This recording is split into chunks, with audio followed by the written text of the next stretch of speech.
අද්විතීය 200 Mbps speed එකකින් ශ්‍රී ලංකාවේ වේගවත්ම සහ පුළුල්තම හෝම් බ්‍රෝඩ්බෑන්ඩ් සම්බන්ධතාවය වන SLT මොබිටෙල් දේශීය ෆයිබර් බලවේගය ඔබත් අදම අත්විඳින්න.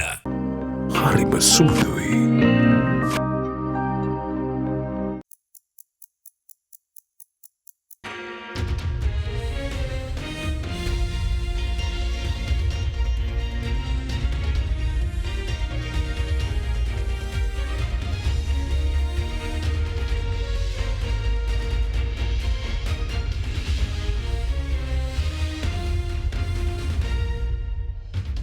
Tonight on First at 9, this Friday the 20th of April 2023. Legislative approval. The resolution to implement the IMF agreement in Parliament was passed today with a majority of 95 votes. Mitigation efforts. Sri Lanka will take the lead in ensuring that developing economies receive the resources to mitigate climate change, says President Ranil Wickremesinghe. Energy supplies. Australia is united petroleum to announce dates of commencement of operations in the coming week, says Power and Energy Minister.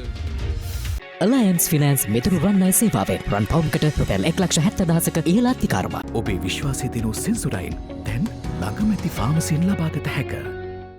From AdaDerana, this is AdaDerana First at 9 with Andrew Bernard. Live from Studio 24 in Colombo. A very good evening and welcome to AdaDerana 24's English News. New top story for tonight, the resolution for the implementation of the extended fund facility approved by the Executive Board of the International Monetary Fund for Sri Lanka was passed in Parliament today with a majority of 95 votes. Now a total of 120 MPs voted in favour of the resolution, while 25 voted against it. Now the vote in Parliament was carried out today following a 3-day debate in Parliament which began on the 26th of April. මං ආගෙන හිටියා අපේ රටේ මේ පාර්ලිමේන්තුවේ ජ්‍යෙෂ්ඨයන් කියනවා මෙය පළවෙනි වතාවට කියපු කතාවක් වගේ මේ ජ්‍යෙෂ්ඨයන්ට අමතකයි තමුන් මේ 16 වතාවම මේකට සහභාගී වෙලා තියෙන බව. ඕ ඒකෙන් අඩක් සහභාගී වෙලා තිබෙන බව. ඊට ඉදිරි පියවරක් අපි අරන් තිබෙනවා මේ ගිවිසුම් පිළිබඳ වෙනම විවාදයක් හා ඒ පිළිබඳ සියලු කෙටුම්පත් ජනාධිපතිතුමා විසින් පාර්ලිමේන්තුවට ඉදිරිපත් කළා තිබෙනවා. ඒ පළවෙනි අවස්ථාව ලංකා පාර්ලිමේන්තුවේ අපි දන්න විදිහට 2004-2014 කාලේ ආණ්ඩුව හිටිය ආර්ථික ඝාතකයෝ. ඒ ආර්ථික ඝාතකයෝ තමයි 2020 නැවත බලයට ආවේ. 2020 ඇවිල්ලා මේ ආර්ථිකය ඝාතනය කරන්න කටයුතු කරේ ඒ කණ්ඩායමමයි. IMF tracker කියලා Verity Research සමාගමෙන් හදලා තියෙන ක්‍රමයක්. IMF එකේ මේ වැඩසටහන හරියට ක්‍රියාත්මක වෙනවද කියලා බලන්න. ඒකෙන් දැනට පෙන්නලා දීලා තියෙනවා 125ක ඉලක්කයකට ගිහිල්ලා තියෙනවා කියලා. හැබැයි අසාර්ථකම තැන IMF එක ඉල්ලලා තියෙනවා ප්‍රධාන කොන්දේසියක්. ඒක තමයි දූෂණය වැළකීමේ ක්‍රමවේදයක් හදන්න කියලා. IMF එක හරියට වෛද්‍යවරයෙක් වගේ. ඊට වඩා හොඳ විකල්පයක් තියෙනවා නම් ඒක ඉදිරිපත් කරන්න. එවැනි විකල්පයක් තාමත් අපි කවුරුත් ඉදිරිපත් කරලා නැහැ. While I agree tax rates have to be increased, the elephant in the room is a narrow tax net and low collection efficiency, which two are interlinked and closed with corruption. Majority of Sri Lanka's elite do not pay taxes in Sri Lanka. A robust tax mechanism has to be developed to bring these evaders into the tax net and tax this group of people. That should have been the paramount motive. This was the ideal opportunity to bring these evaders into the tax net. And once again we are allowing them, like always, these evaders are out of the equation and targeted the middle and lower income groups to widen the tax net. මේ අවුරුද්දේ ආදායම් වගේ VAT ආදායම ලබන අවුරුද්දේ 82ක් වැඩි ලබා ගන්න අපේක්ෂා කරමින් සිද්ධ වෙන දේ තමයි මොකද්ද? භාණ්ඩා සේවා මිල ඉහළ යාම මිනිසුන් දරා ගන්න බැරි ආතතියක් නිර්මාණය වෙන මතක තබා ගන්න. තුමා මේ ගිවිසුමට විරුද්ධ වීම පිළිබඳව අපිට ප්‍රශ්නයක් නැහැ. මොකද මෙතුමාලා හැමදාම කරේ පවතින ඕන ආණ්ඩුවකට විරුද්ධව තමයි ඡන්ද ප්‍රකාශ කිරීම. හැබැයි අද මේ රටේ තියෙන ආර්ථික අර්බුදයට තියෙන මොකද්ද විසඳුම කියන එක කතා කරේ නැහනේ. පහුගිය දවස් තුනේම මේ කරපු විවාදය මේ IMF එක පිළිබඳ කරපු විවාදය කිසිම වැඩ කර නැති විවාදයක්. මේ වෙනකොට IMF එකත් එක්ක තියෙන ඇග්‍රීමන්ට් එක අත්සන් කරලා ඉවරයි. මේ ඡන්දය දීම හෝ ඡන්දය නොදීම තුලින් කිසිදු වෙනසක් ඇති වෙන්නේ නැහැ. IMF එකට ඉස්සෙල්ලාම යන්න කිව්වේ මම මේ පාර්ලිමේන්තුවේ කවුරුත් නෙමෙයි. මොනවටද ඡන්දය? ඕගොල්ලෝ IMF එකට ගියානේ. ගිහිල්ලා අත්සන් කරානේ. හරි දැන් ඡන්දය පෙරදුනා කියමුකෝ. ඡන්දය පෙරදුනොත් ඕගොල්ලෝ IMF ඇග්‍රීමන්ට් එක ඉරලා දානවද? ඒක තමයි කියන්නේ. එහෙනම් මේ උත්සාහ කරන්නේ මොකද්ද? IMF එකේ වැඩ පිළිවෙලට ජනමතයක් තියනවා කියලා පෙන්නන්න හදනවා. අපේ පක්ෂයක් සන්ධානයක් හැටියට IMF එකට යාමට විරෝධ නෑ. සමහරවන ඇයි මේ එකගුණාට පස්සේ විවාදයක් කියලා. එකගුණාට පස්සේ විවාදයක් තියන්නේ අපි මාස 6න් 6ට මේව නැවත කතා කරනවා, වෙනස් කරනවා, ගැළපෙන පරිදි සකසා ගන්නවා. ඒ සියල්ලටම මේ සියලු දෙනාගේ අදහස් ඉතාම වැදගත් වෙනවා. Following the debate, a vote was held to obtain the approval for the IMF agreement. The agreement was passed after receiving a majority of 95 votes. A total of 120 MPs voted in favour of the resolution, while 25 voted against it. Now, President Ranil Wickremesinghe states that Sri Lanka will take the lead in ensuring that developing economies receive the resources that are required to mitigate climate change.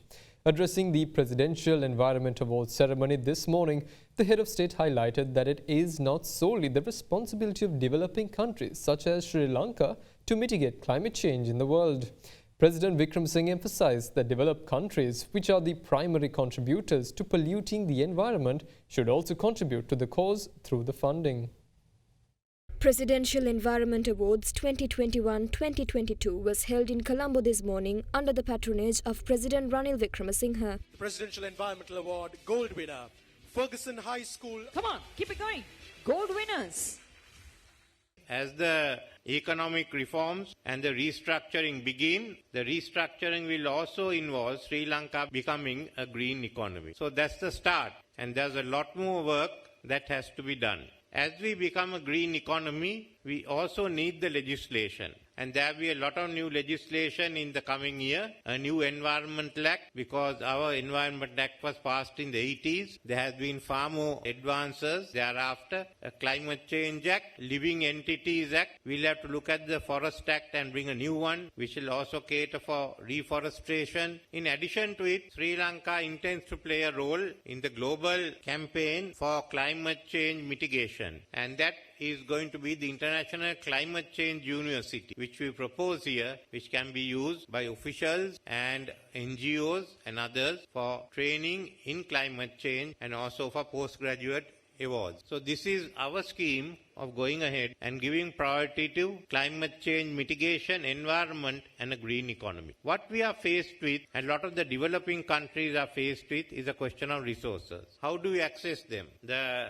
debt for nature swaps, are we getting the carbon credits? There are many financial schemes and instruments available. How can we, certainly all of us in all the countries, attempt to get the benefit of these schemes? Sri Lanka certainly will, as a country, we are examining how we can benefit and how we can apply for the schemes. But the question is, Sri Lanka alone cannot change the climate change in the world. The whole world has to do it. And there the question comes up, is there enough funding for all this? How do you find the money, the financial resources for these, especially for climate change mitigation and protecting the environment? Now this is a question we have to ask, because the actual damage was not done by us. The damage was done by the West and the other countries that decided to develop. Now we have to suffer the consequences. So what we say is that funding has to come. In addition to what we have or what we can raise, there has to be a funding available from those who are responsible for it. Where some in the developed world says, no, there is not enough money. To me, that is not an answer at all. If you look at the money that is being spent on the Ukraine war, on one side Russia is spending a large amount of money. On the other side, the West, USA alone has given $100 billion to Ukraine. So look at the amount that goes on armaments and for various other purposes. So there is money, and that money has to be made available. So these are two sides of the coin. Funding for climate change mitigation projects and the access to that funding. And secondly, the debt issues of the developing economies. These are two issues. They are actually joined. And this is what we have to raise and we have to discuss. Sri Lanka certainly will take this position as we go in for the next round of conferences regarding the environment and the climate. And we have no doubt that Sri Lanka will take the lead in ensuring that the developing economies have the resources, certainly, to mitigate climate change in their areas. Now, Minister of Power and Energy Kanchana Wijesekara said Australia's United Petroleum is expected to communicate dates pertaining to the commencement of operations in Sri Lanka during the upcoming week. Now, this information was shared with the Ministry of Power and Energy by the Australian company today during a virtual meeting. Meanwhile, recently, the ministry also held discussions with both Sinopec and RM Park Shell with regard to the commencement of operations in Sri Lanka. The Ministry of Power and Energy held an online negotiation with United Petroleum in Australia this morning to discuss fuel sales agreements, government policy, logistics and the timeline for the commencement of operations in Sri Lanka. According to Subject Minister Kanchana Wijesekara, United Petroleum is expected to communicate the dates pertaining to the commencement of its local operations during the next week. Recently, a team of officials and technical experts from China's Sinopec took part in a discussion with the Minister of Power and Energy to discuss timelines, conditions on the agreement, and the dates of signing agreements related to fuel distribution in Sri Lanka. During the meeting, a decision was made to sign the agreements by mid-May and commence operations 45 days from the signing.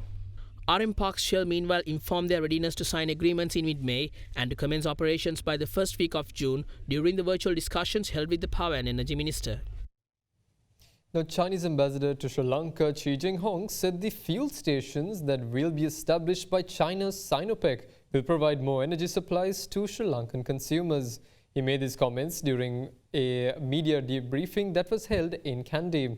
During a discussion held with the chief prelate of the Malvatta chapter, the Chinese ambassador said China will invest around $140 million to build a refinery in Hambantota that will provide more employment opportunities for Sri Lankans.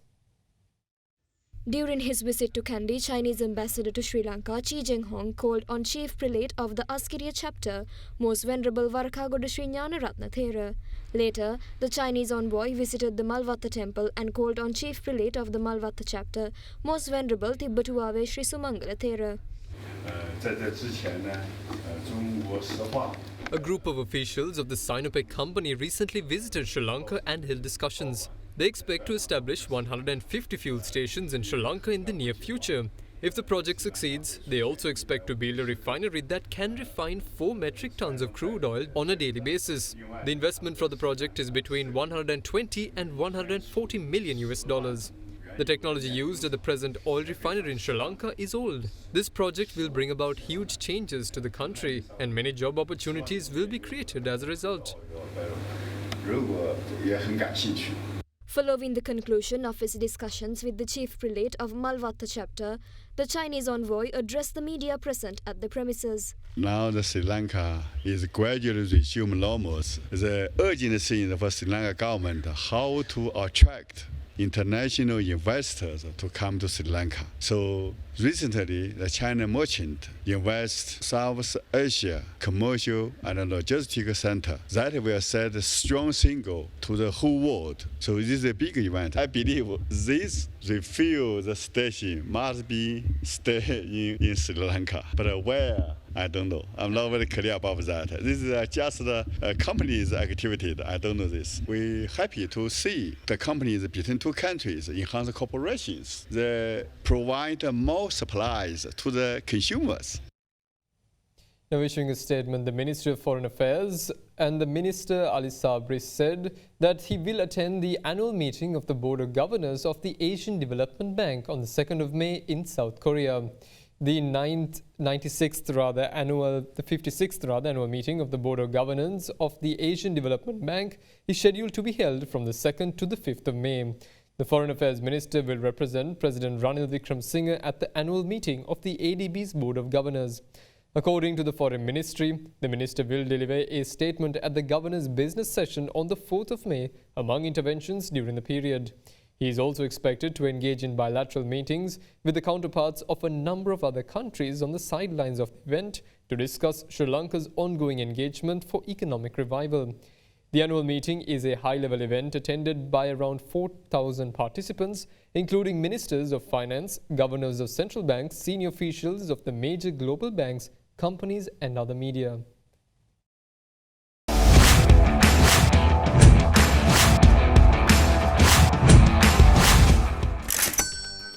ගොඩමඩ පෙරලි කරන බලපුළුවන්කාරයා මහින්ද්‍රා යුවෝ ටීමෝ වෙතින්. වැඩම ගොඩයි ගොඩම තමයි ස්වරාජ් tractor ටීමෝ වෙතින්. මේ අලුත් අවුරුද්දේ හිත පිරෙන ගනුදෙනුවකට හොඳම තැන හිත ගිය තැන බැංකුව HNB. අත්දැකීම් බහුලවෙන්ම තාක්ෂණික දැනුමින් සන්නද්ධ පිරිසකගේ සේවය නිරතුරුව. දශක 6කට වඩා වැඩි අත්දැකීම්. තාක්ෂණික නිලධාරීන් 165 දෙනෙකුගේ සේවය. Sri Lanka insurance.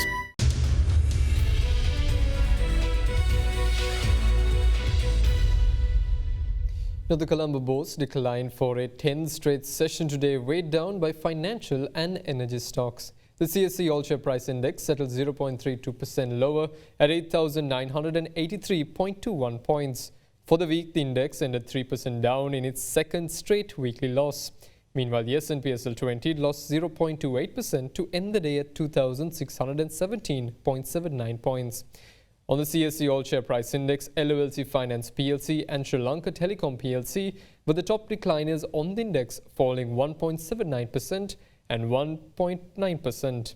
Expo Lanka Holdings PLC and Carson Cumberbatch PLC were the top gainers, advancing 2.4% and 4% respectively. Trading volume on the index rose to 42.6 million shares from 35.9 million in the previous session. Now, the market turnover rose to 895.8 million rupees from 928.8 million rupees in the previous session. The banking sector was a top contributor to the market turnover. Foreign investors were net sellers, offloading stocks worth 195.1 million rupees, while domestic investors were net buyers, purchasing shares worth 846.2 million rupees.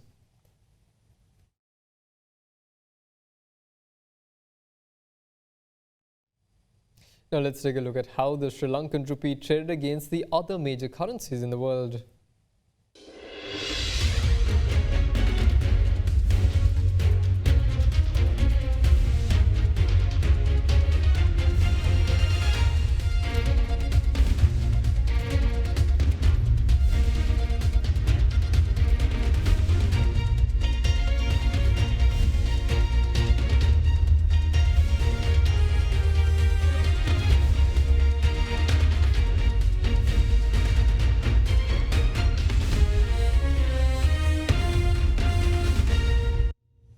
Now, oil prices were heading for another monthly decline today after disappointing US economic data and uncertainty from further interest rate hikes weighed on the demand outlook. Meanwhile, the Russian Deputy Prime Minister Alexander Novak yesterday said that the OPEC Plus producer group saw no need for further output cuts despite lower than expected Chinese demand. Brent crude futures for June were up by 0.5% at $78.79 a barrel, while the more actively traded July contract was down by 1 cent at $78.21. Brent crude is set for its fourth straight monthly fall. Brent prices retracted earlier losses after data showed the Eurozone returned to growth in the first quarter, albeit only modestly and more slowly than expected. Meanwhile, US West Texas Intermediate crude lost 0.2% to trade at $74.61 a barrel and is set for its sixth straight monthly decline. Meanwhile, data issued yesterday showed that US economic growth slowed more than expected in the first quarter. Investors are worried that potential interest rate hikes by inflation-fighting central banks could slow economic growth and dent energy demand in the United States, Britain and the European Union. On the supply side, Russian Deputy Prime Minister Alexander Novak yesterday said the OPEC Plus producer group saw no need to further output cuts despite lower than expected Chinese demand.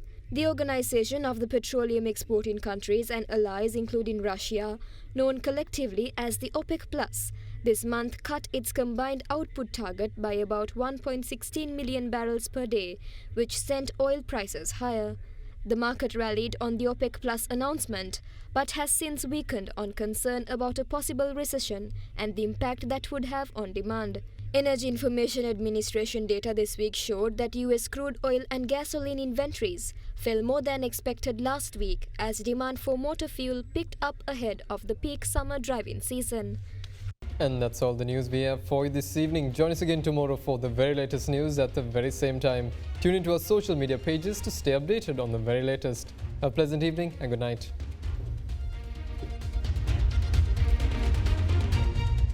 For news and information you can trust 24 hours a day, visit AdaDerana.lk.